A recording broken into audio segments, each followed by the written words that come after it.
বাংলাদেশ ছেড়ে চলে যাচ্ছি একেবারে। এটাই শেষ যাত্রা। আর কখনোই হয়তো আর আসা হবে না।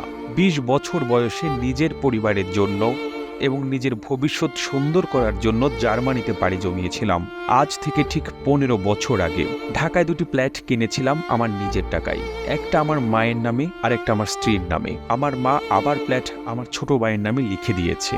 দেশে আসার পর আমার ছোট ভাইয়ের ফ্ল্যাটে আমার জায়গা নেই। তাকে আমার টাকা দিয়ে পড়াশোনা করিয়েছি। সে এখন ভালো জব করছে। আর আমার স্ত্রী আমার কেনা টাকা দিয়ে ফ্ল্যাটে আমাকে ঢুকতে দেয়নি। আমাকে দরজা থেকে কুকুরের মতো তাড়িয়ে দিয়েছে। সে আমাকে তালাক দিয়েছে বিনা কারণে।